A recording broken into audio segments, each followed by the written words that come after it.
Ce trimestre, nous aurons à étudier 2 épîtres de Paul, celles qu'il eut l'occasion d'écrire aux chrétiens qui habitaient la ville de Thessalonique. Des épîtres importantes, puisque parmi les premières que Paul écrivit, et qui nous aident à comprendre quels étaient les enseignements que Paul prodiguait et qu'est-ce qui était l'espérance de ces premiers chrétiens. Pour discuter ensemble de ce sujet autour de l'épître de Paul aux Thessaloniciens, je suis content d'accueillir Nathalie. Bonsoir. Ainsi que Marthe. Bonsoir. Et avant de passer un moment dans l'échange, de la discussion, je vais donc vous inviter à prier. Et j'inviterai donc Nathalie à prier. Père éternel, nous voulons te remercier ce soir de nous avoir réunis en ton nom. Nous voulons t'inviter au milieu de nous et te prier de nous remplir de ton esprit afin de nous éclairer pour que nous puissions mieux comprendre ta parole et que nous puissions mieux la présenter à ceux qui nous écoutent ce soir. Merci pour ta présence parmi nous. C'est au nom de Jésus que nous t'avons prié. Amen. L'Église aux Thessaloniciens est née. Elle a été constituée lors du 2e voyage missionnaire de Paul. Et c'est durant ce même voyage missionnaire qu'il a eu l'occasion de leur adresser ces 2 courriers que nous avons encore aujourd'hui. Je vous propose de lire tout de suite un premier passage tiré de cette première lettre écrite par Paul, 1 Thessaloniciens. Nous lirons le chapitre 2, les versets 1 et 2. J'inviterai donc Marthe à nous lire ce passage. Vous savez vous-même, frères, que notre arrivée chez vous n'a pas été sans résultat. Après avoir souffert et reçu des outrages à Philippe, comme vous le savez, nous prîmes de l'assurance en notre Dieu pour vous annoncer l'évangile de Dieu au milieu de bien des combats. Nous voyons ici que Paul parle de souffrance, de difficultés. Dans quelles circonstances Paul a-t-il eu l'occasion de répandre l'évangile dans la ville de Thessalonique ? Paul et Silas arrivent d'abord à Philippe, et là, ils subissent l'outrage de coups, ils reçoivent des coups, ils sont emprisonnés, et ils sont maltraités donc. Et nous voyons que même les prédicateurs de l'évangile ne sont pas épargnés. Et Dieu a en fait... cela nous montre d'ailleurs que nous devons, malgré les mauvais traitements, garder confiance en Dieu, parce que cette même nuit, Dieu les a délivrés de façon admirable de la prison. Et c'est là qu'ils ont commencé à prêcher encore et encore dans cette ville de Philippe. Paul et son compagnon Silas donc furent arrêtés, fouettés, jetés en prison. Et on pourrait se poser la question, pourquoi Dieu ne les a-t-il pas délivrés de tout cela ? Était-ce vraiment nécessaire ? Lorsque nous souffrons aujourd'hui, nous prions, nous invitons Dieu donc à intervenir, à nous délivrer, à nous sauver de tout ce qui pourrait nous faire souffrir. Et là, ces serviteurs, ces hommes de foi qui s'engagent, qui s'impliquent, qui choisissent de donner tout ce qu'ils ont pour le mettre au service de l'Évangile, se retrouvent quand même sous les fouets. Oui, mais le texte nous le dit.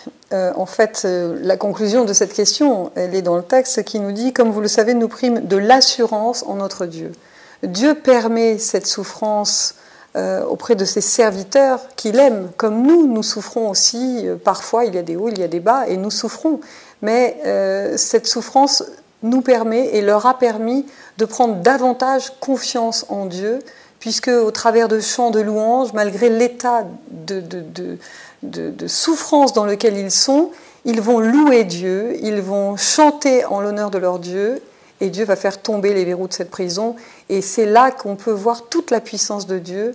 Et fortifiés par cette expérience avec Dieu, ils vont venir enrichis de ce témoignage dans la ville de Thessalonique. Donc Paul et Silas, même en prison, ont, grâce à cette expérience, acquis de l'assurance dans leur relation avec Dieu. Dans ce cas, est-ce que la souffrance est toujours le passage indispensable pour grandir spirituellement, pour prendre l'assurance avec Dieu ? Bien souvent, effectivement, la souffrance est nécessaire.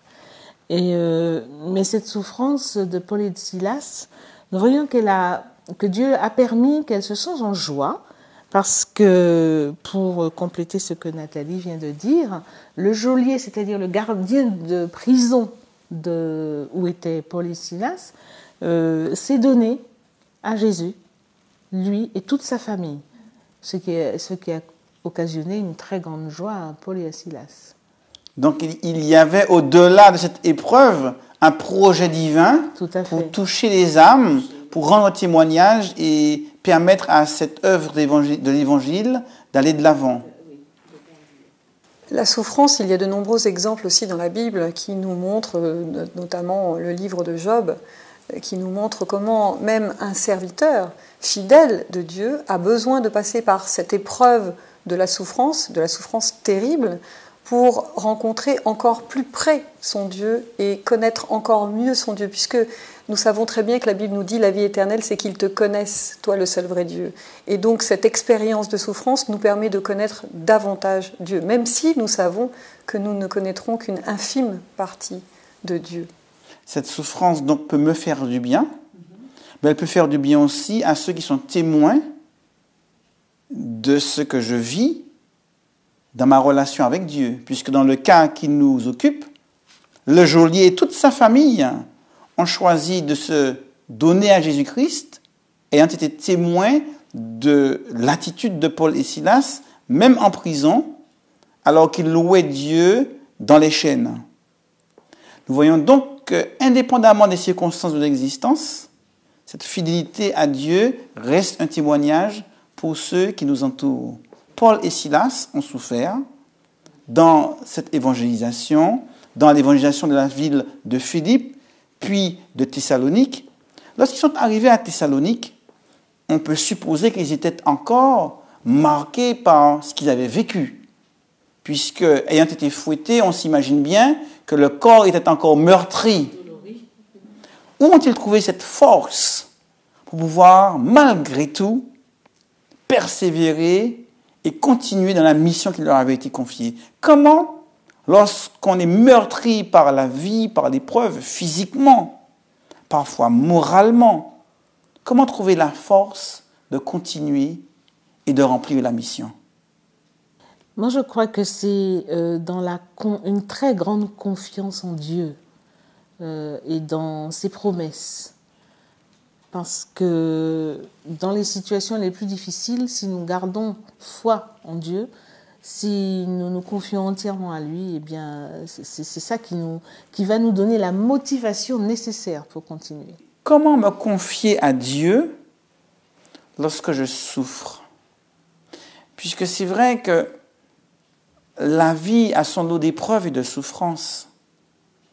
Et lorsqu'on réalise que ces hommes ont souffert eux aussi, on a envie de savoir comment ils ont fait pour ne pas se laisser détruire par l'épreuve, pour ne pas sombrer dans le découragement, mais au contraire, se laisser remplir d'assurance.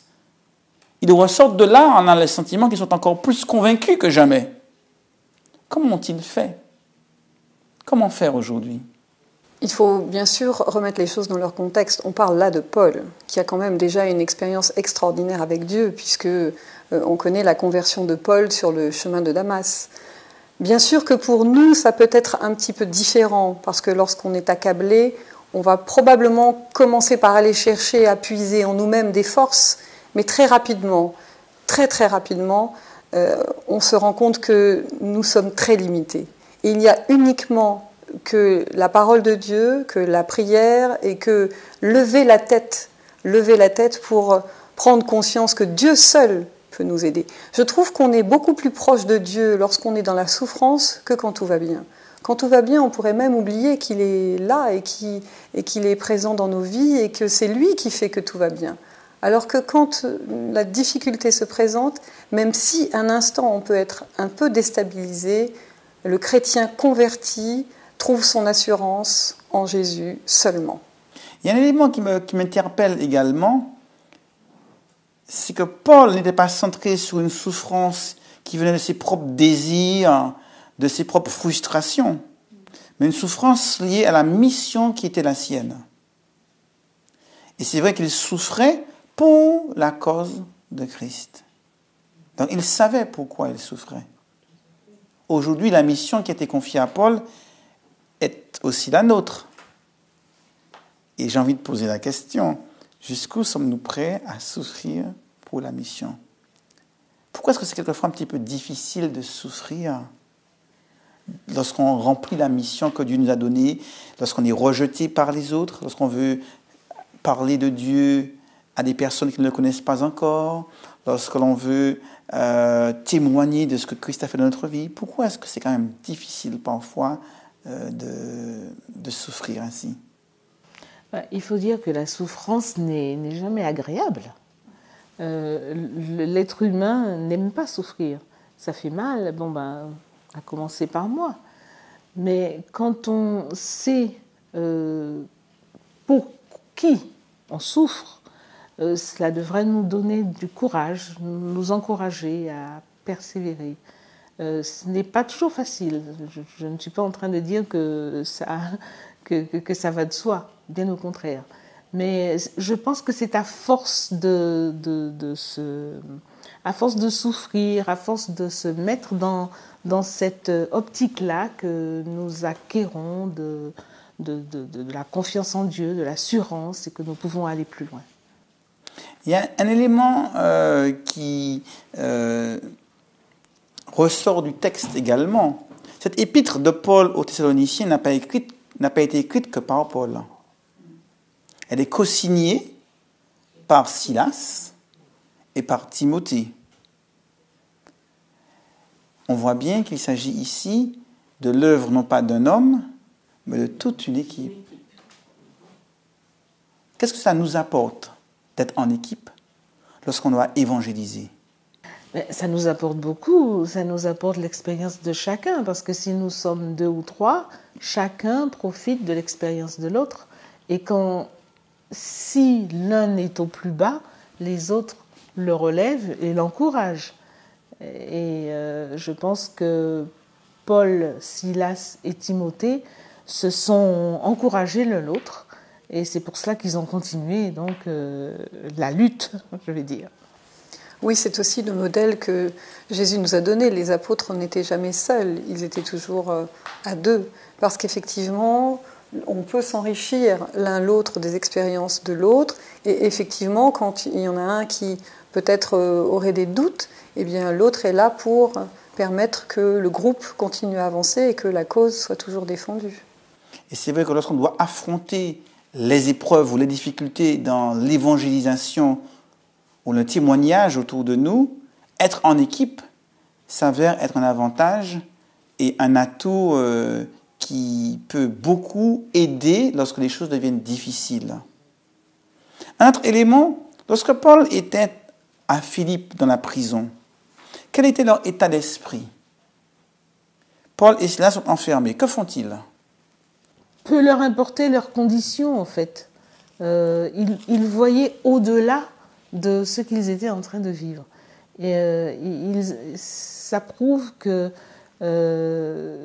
ne se confiaient qu'en Dieu.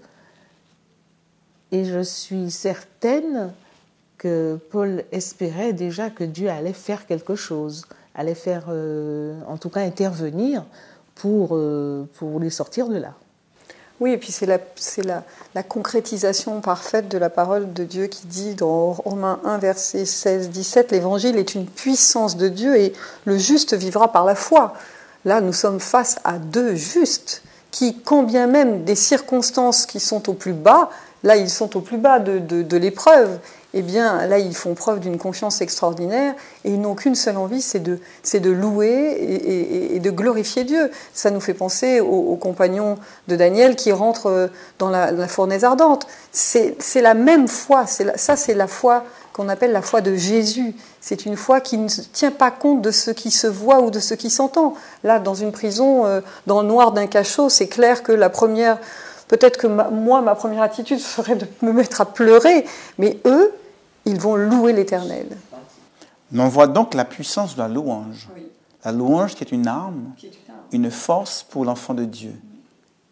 donc au cœur même de l'épreuve, loin de se plaindre, nous voilà l'exemple qui nous est donné, en sortir grâce, non pas à la complainte, mais à la louange.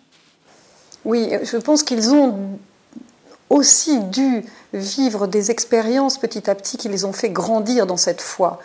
Comme nous, je crois que Dieu nous prépare à probablement des souffrances toujours de plus en plus importantes, de plus en plus grandes, pour nous faire grandir dans la confiance en Dieu. La croissance spirituelle grâce aux expériences vécues avec Dieu, donc s'avère être là un élément important donc, à partir de ce récit.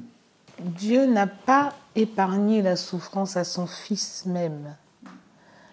Et Jésus, quand il était sur terre, a souffert au-delà de ce qu'aucun de nous ne pourrait souffrir.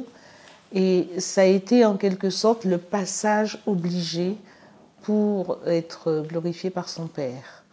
Donc, si nous passons par la souffrance, nous devons nous dire que, si c'est pour la bonne cause, bien entendu, Dieu va nous délivrer et nous devons voir au-delà de ce que nous sommes en train de souffrir, que Dieu va nous apporter notre récompense également.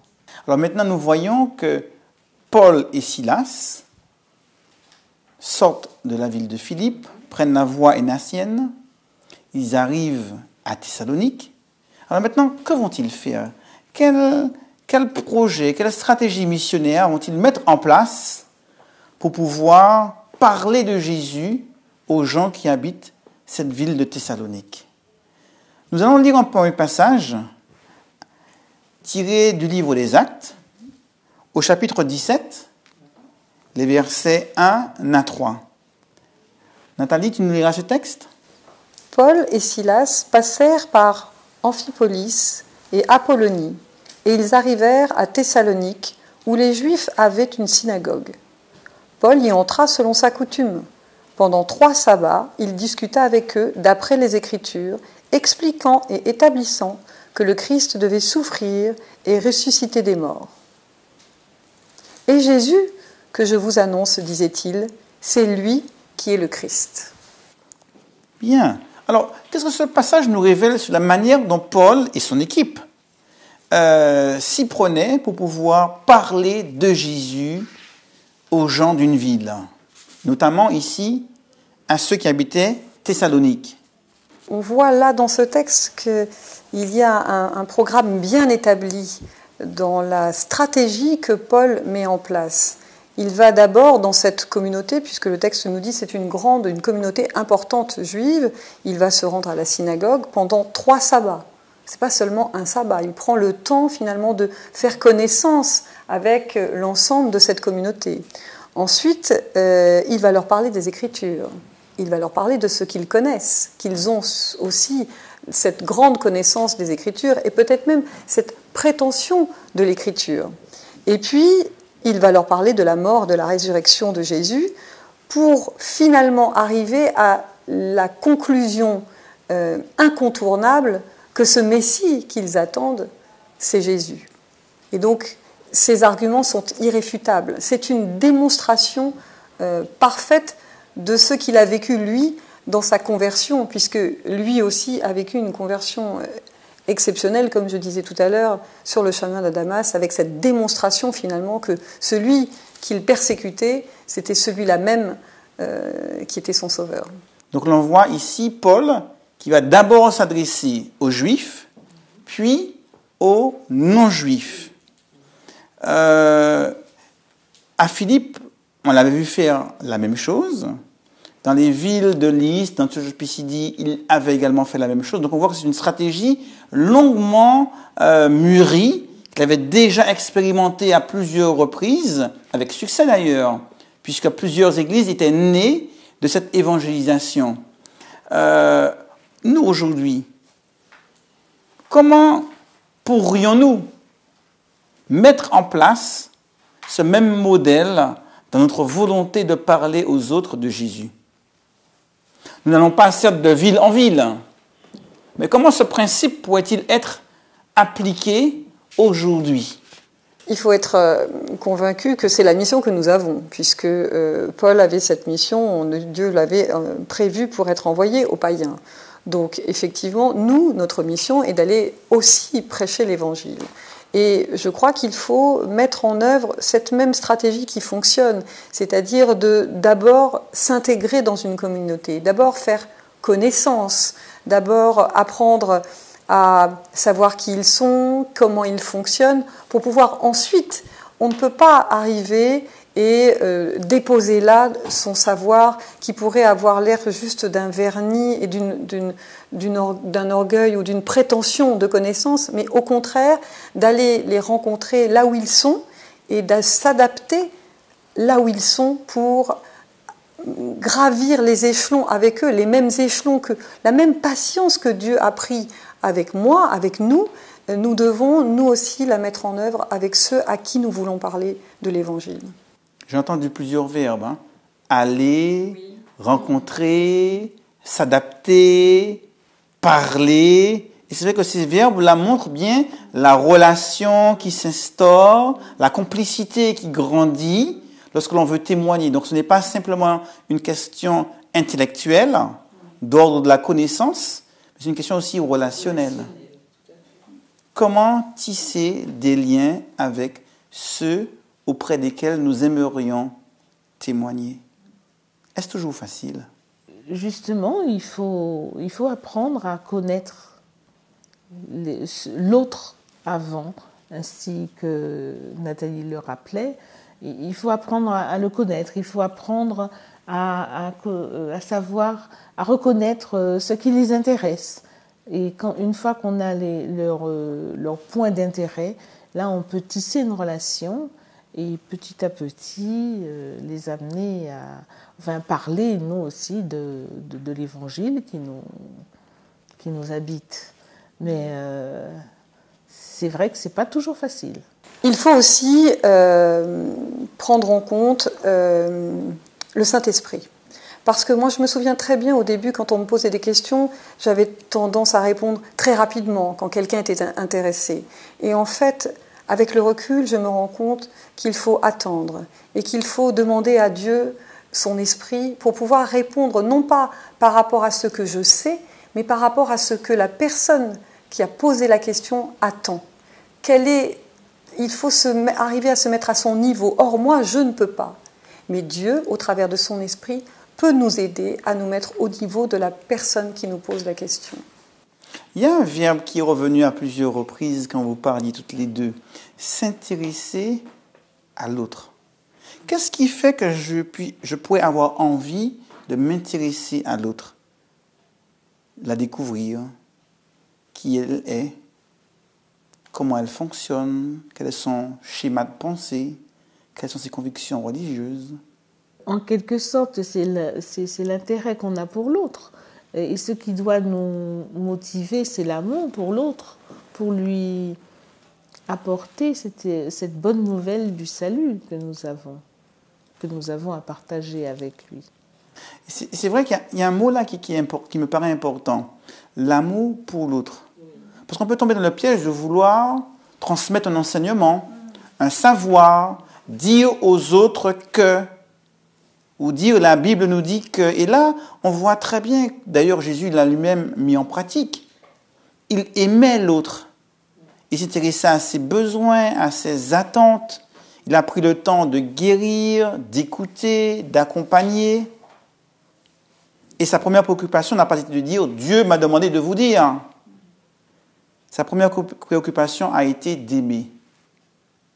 Et c'est vrai qu'on ne peut pas évangéliser si on n'aime pas l'autre.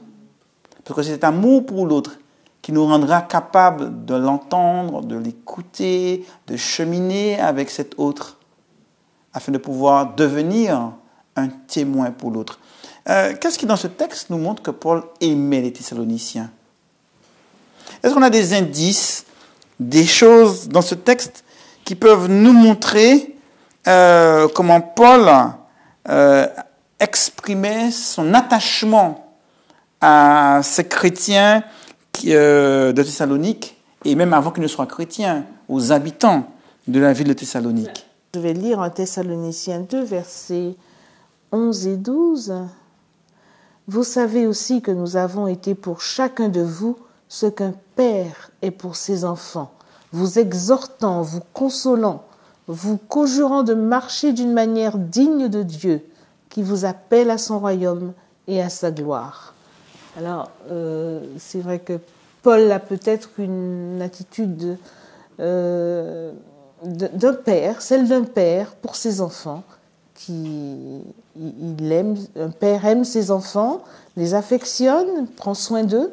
Eh bien, c'est cette même attitude que nous retrouvons dans l'attitude de Paul pour ces chrétiens de Thessalonique. Je lis aussi dans 2 Thessaloniciens au verset 17, « Pour nous, frères, après avoir été quelque temps séparés de vous, de corps, mais non de cœur, nous avons eu d'autant plus ardemment le vif désir de vous voir. » On voit, c'est presque des paroles d'un amoureux. C'est plus qu'un père. Il se présente comme Dieu en personne, voulant prendre soin à ce point de ses frères et sœurs. On voit là la croix, en fait. On voit cette relation avec Dieu qui fait que, tout à l'heure, on parlait de aimer pour évangéliser. C'est indispensable. Si on n'aime pas, on ne peut pas évangéliser. Parce que parfois, c'est effectivement très difficile. Parfois, les portes se ferment. Parfois, on est, nous, tellement pleins, tellement remplis. On aimerait tellement faire profiter de cette parole de Dieu. Et puis, en face de nous, on a un mur. On a un mur de Jéricho. Et là, on se dit, bon, qu'est-ce que je fais? Je retourne les talons et je rentre chez moi. Tant pis pour lui. Eh bien, non. On voit que Dieu va nous donner de la persévérance pour aller plus loin, et on fait cette expérience même dans nos propres foyers, parfois avec nos propres enfants. Eh bien ça, c'est véritablement expérimenter l'amour de Dieu. Et là, on voit que Paul leur parle vraiment avec un amour qui va au-delà de l'amour juste d'un père qui parle à ses enfants. Et d'où lui venait cet amour? Pour moi, c'est de la relation qu'il a avec Dieu.